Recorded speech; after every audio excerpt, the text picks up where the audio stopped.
Ministry of Gender, Children and Social Protection today launched this year's Children's Day celebration, a day set aside to highlight the plight of the Ghanaian child.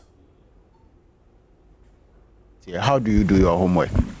I just use torch. I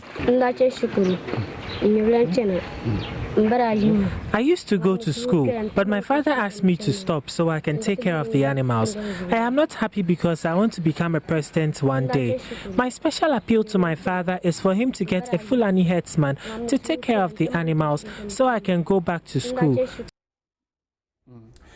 Well, this is obviously common around the country, but how long are we as a nation going to mark or take a look at the issue of the protection of the right of the Ghanaian child? Do we have the appropriate structures to facilitate the process of child rights protection?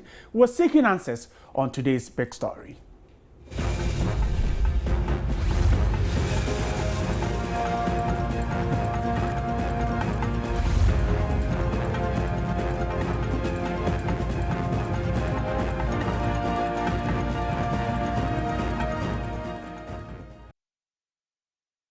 The issue of the protection of the right of the Ghanaian child cannot be overemphasized.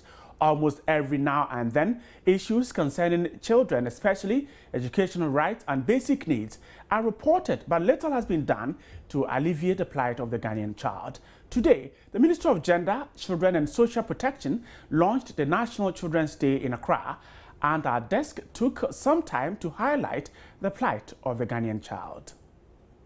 Parents are ready to go to school. They tell me the journey from here to their school is very far. We are going to join them to walk to school with them today. Her journey for life, a journey of struggles, a journey to the future begins.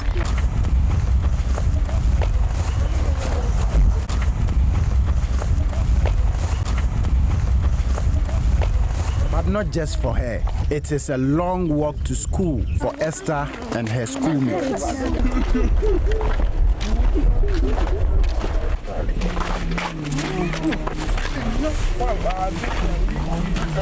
Article 25, Clause 1 of the 1992 Constitution of Ghana says all persons shall have equal access to educational opportunities. Question: when will these peoples have that access to equal educational opportunity? We keep paying taxes, we keep building mansions, frighten the masses of busy communities. Why can't we find some solution? A basic school. After 90 minutes of walking, the never-ending, tiring and dangerous journey has finally come to an end. The kids are in school.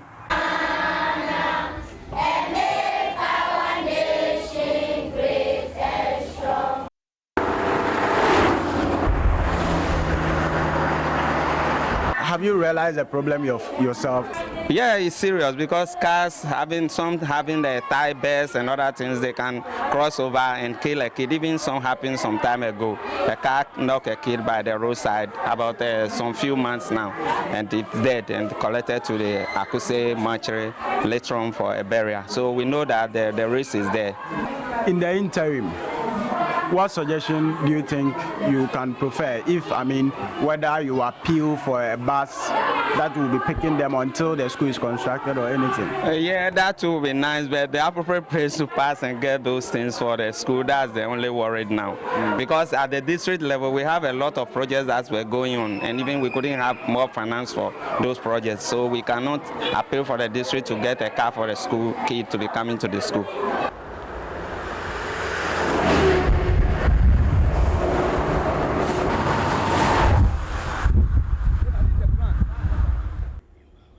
Well, this is a Greater Accra region, and that is what the children here are going through. We also went to the northern region, where over there, the kids have been made to abandon school, and they are helping on the farms. Let's watch. Many children in Baliga now seem to have little or no option when it comes to education. Their parents are withdrawing them from school to help on the farms. Specifically, they want them to take care of their cattle because Fulani herdsmen who were originally contracted to do that job are reportedly stealing the cattle. Yakubu Amadu is a father of 4. He has withdrawn all his children from school to take care of his cattle, which he believes are at risk of being stolen. If Amadu is one such pupils, I saw him in the company of 3 other boys whose ages range from 9 to 14 years, tending cattle. He tells me he is not happy he and his friends have to drop out of school. I used to go to school, but my father asked me to stop so I can take care of the animals. I am not happy because I want to become a president one day. My special appeal to my father is for him to get a Fulani herdsman to take care of the animals so I can go back to school, so that one day I can take care of myself and my parents. But cattle theft is just part of the reasons why some parents are forcing their children to leave the classrooms. The community has just one basic school, the Baliga Presby Primary School. The infrastructure itself is in a bad state, compelling school authorities to combine 2 classes in one room. The children have to sit on opposite sides of the room for their lessons. Headmaster of the school, Musa Adam, says the situation does not augur well for teaching and learning. The problems are many. You can see that we have staff. The staff is okay. Or it's only one teacher has been transferred, but then some people have been asked to come to take over. Most of them, the children, they don't have books, textbooks, and the 3 classroom. The wind rip off the veranda. We wrote to the metro. We wrote to our unit through to channel through metro assembly. We did that. Not a response, yes. The other problem is the absence of a JHS department at the school. As a result, basic education here ends at primary 6, and pupils who wish to continue their education have to do so elsewhere, preferably Tamale. But the distance between the 2 towns means the children need to have at least a bicycle to shuttle between home and school. But again, most parents say they cannot afford a bicycle for their wards. So until something is done about the situation, these children, most of whom are of school-going age, will continue to plunge dangerously in this pool of water by the Storm Bridge in the name of organizing swimming competitions. Mohammed Hashmin's report for Joy News.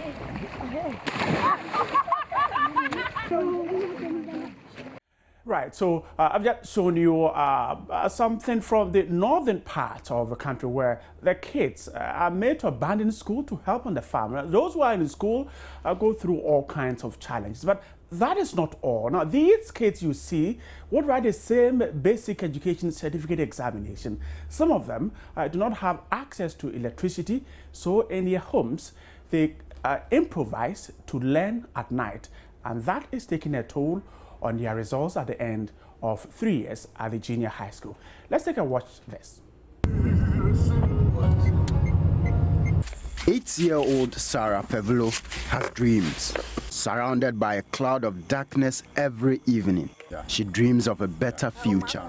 She hopes to realize her ambition through education. As a result, Sarah is passionate about her studies. But she is unable to learn once the sun sets.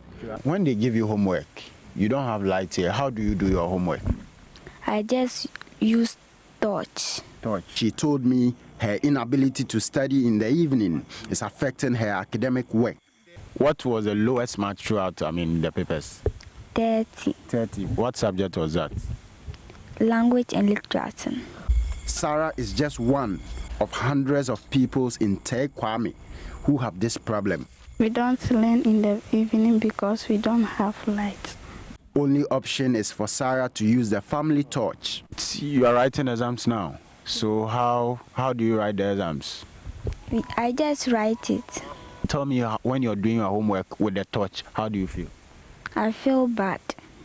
You are fortunate to have electricity to browse the internet, watch movies, and do other things in the city. But for a people like Sarah Fevelo at TodayBig in the Greater Accra region, having electricity to even do her homework is a problem. Sarah Fevelo misses city life after living in Accra briefly in the past. What do you miss about Accra? Touch is there, light is there. Although her dream of becoming a banker remains distant, Sarah is hopeful she will see light in the midst of this bleak darkness someday. What's your favorite food? Rice and chicken. When was the last time you ate rice and chicken? I ate it in Accra When was that? Last year or this year? last year. Do you miss eating rice and chicken? Yes. So how would you feel if you get some today or tomorrow? I feel good. You feel good. Good girl.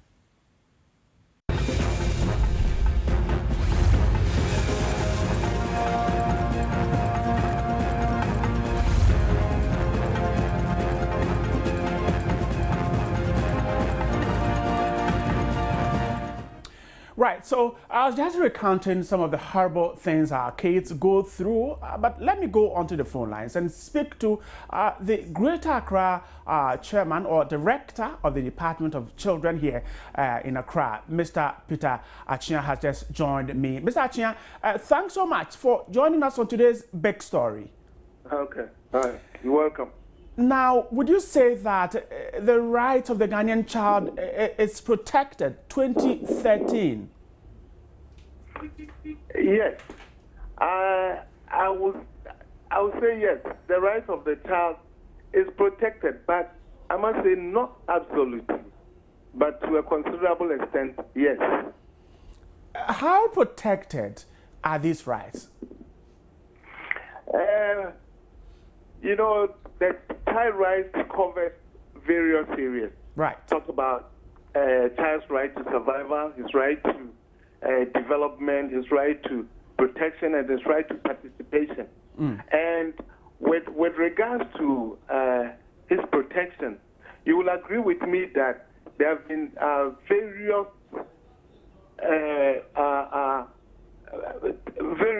mechanisms or various things have been put in place, especially in the area of child education. And children are sent to school, and we have things like free education to the junior high level, and then also we ensure that children's rights clubs are formed in schools, and we keep informing children about the need for them to report incidents of abuse in homes and in schools and in the communities to the school authorities and even to the domestic violence unit. So we believe to a considerable extent children are protected. I want to first of all ask you why you think we as a society is unable to absolutely protect the rights of the child. But first of all, let me find out if you have children walking to school, children who are made to stop school and work on the farms, children who are taken to the water lake to work as fishermen. Is this a worrying sign? And why are we unable to absolutely protect the right of the child? Yes, thank you. It's like I have said, it's a gradual process. We cannot say they are absolutely protected. Why? Because some parents still do not see the need or to take their children to school, which is unfortunate, and we've still been doing community education. Also, some people think that children should take over their vocations or their professions, and so they should let them be on the farm. And these are some of the issues that we've been addressing, making them aware that it is not right for them to let children stop school and take completely over their profession or vocation. So if for nothing at all, they should allow these children to go to school, and after the junior secondary level or junior high level, then they can then they have acquired basic education, and then they can be made to pursue their vocation, depending on the orientation and the counseling that they will give to that particular child. Do we need to protect parents who abuse the rights of their children, or we need to punish them, and whose responsibility is to punish these patients? Please, Please come again. I'm asking that, do we need to make parents who abuse children aware that it is a crime, or we need to punish them? And whose responsibility is it to punish these parents? What we do as a department is that we are not a law enforcement agency, so that we cannot, I would say, punish parents. But what we do is we work in collaboration with the police, more specifically the domestic violence unit of the Ghana Police Service. And their duty is to see to the enforcement of some of these rules and regulations. Right. And so where a parent, or when a parent abuses the child and the case is reported to them, then they can take the parents on. There are several cases which you have heard of in the media about parents who have been punished. Remember the recent case about this girl who was asked to sit in hot water because she was bedwetting, right. And the grandparents were sanctioned appropriately. There are incidents of children where parents have sent children to follow after cattle. Parents who have parents or guardians who have been involved in child trafficking, bringing children down to the city to engage in various forms of street hawkers. And such parents have been dealt with by the authorities. And so I believe parents are punished where cases are made known to the authorities. Mr. Chia, kindly hold the line for me. Let me speak to a child rights activist, Mr. Bright Appiah, who has just joined me on this show. Mr. Bright Appiah, thanks so much for joining us. Thank you. First of all, let me ask you, how would you react to the concerns of the public that the Ghanaian child is not absolutely protected when it comes to his or her rights? Yes, the matter emanates from the way and manner we look at children from our cultural perspective and what we think children are. So on the basis of that, we regard them from our own lens without giving no recognition to their fundamental rights. And that is what is emerging. So that has created that space for people to also say that, yes, indeed, there's no protection for the well-being and the welfare of children, because a lot of things will happen to them. Because in the past, you can marry a child at a certain age, but now the law has given certain directions and protocols that you need to follow, even if you want to get married to a person. So it takes it places a limitation on some children in terms of how you can say that you want to engage them and all that. So clearly, this has really given that space that indeed, when you are doing something against children, you'd have to come in confrontation with the law before you can make any decision. And that for us is what culture is also in conflict with. Some children are denied education. They do not have access to education. Some are denied by their parents. Some children are abused. Their rights are abused. Is the Child Rights Act adequate in protection of the Ghanaian child?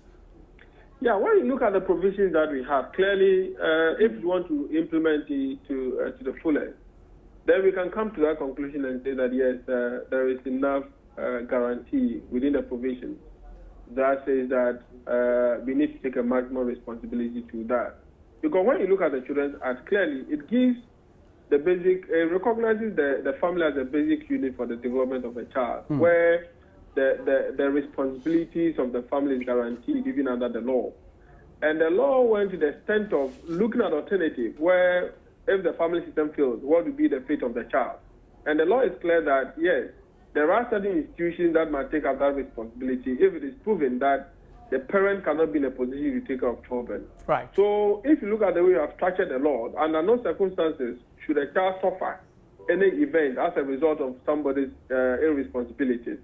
A system must take it over, and that for me, it is because those systems are not working. That is why you still see some of these deficiencies in the system, and as a result of that, children are facing the consequences. So those are the few things that I can say. But when you look at the Children's Act clearly, for me, it's a scientific documents clearly gives the direction. It is not practical. That is what you want to say. Exactly. It is not practical. Now, how do we make it practical and protect the Ghanaian child?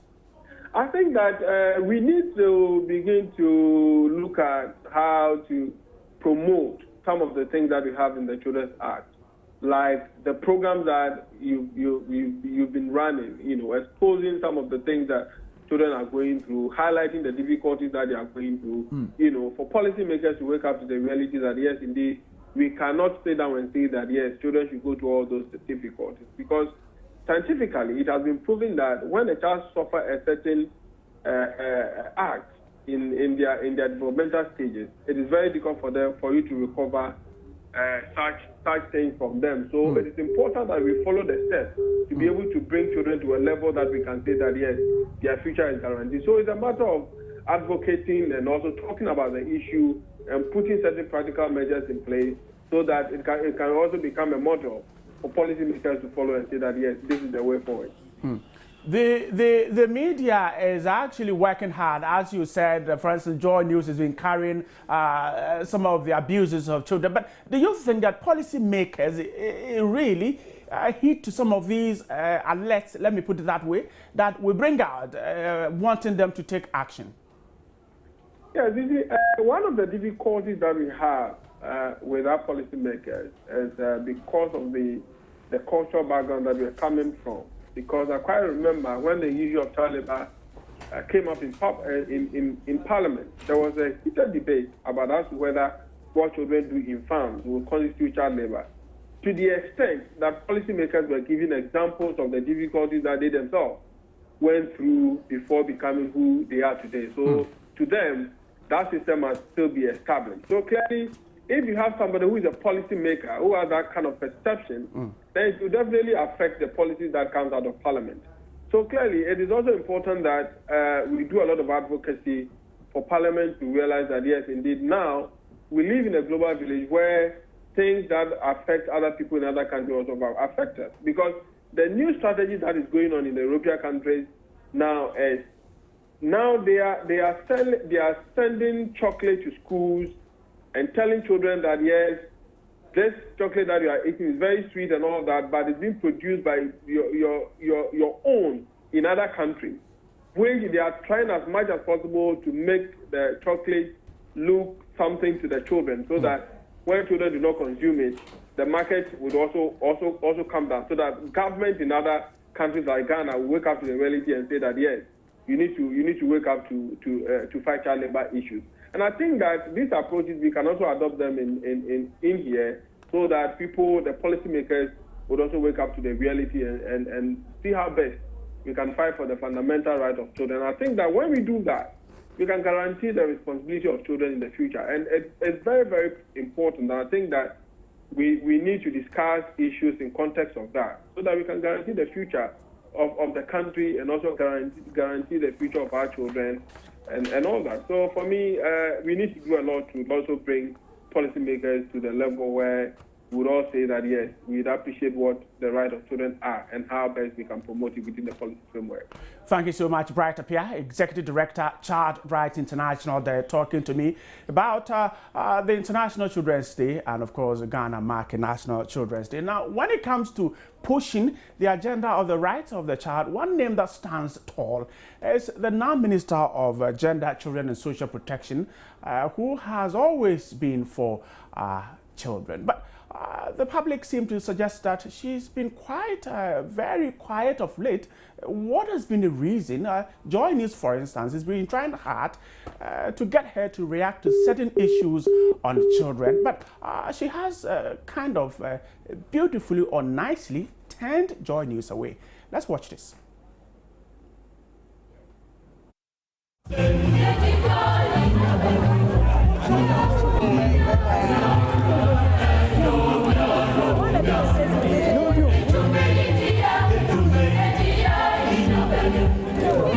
We've been trying hard to get answers for the people who walk from Tekwame to Moete every day.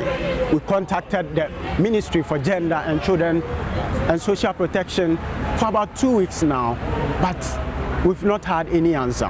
So we joined the minister at a function at the Children's Park here today to get answers from her. But she tells us she cannot speak to the issue now. Okay. Yes. Nana, thank you very much. Thank you. First of all, we are doing a story. I mean, I've contacted you previously, but it's about children walking for about 90 minutes to school every day on a highway, the Akosobo Tema. We want you to speak to it. It's about social protection. Some have been killed. About children walking Can from we do that village. interview later?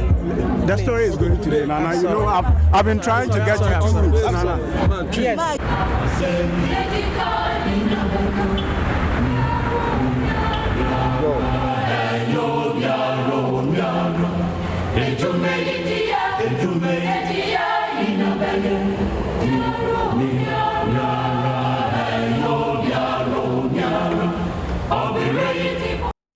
Well, and that is not the only one. We've been trying hard to get to her to react to the Obum Kojonto issue in the West municipality, where some children barely sleep in the open at night because their houses have been demolished. But we're hitting the blocks. This is our work and we'll continue to pursue it. But let me tell you some stories to come before I wrap up the show. And don't forget that on GN Interactive today, Marianne, my beautiful lady, has done a research on the Minister for Gender, Children and Social Protection. She'll be sharing what she's been told by the public on her. So don't miss that. Stay right there. My name is Bright Nanaf, but I'm not gone yet. When I come back, I'll receive Marianne in the studio. GN Interactive comes up right after this.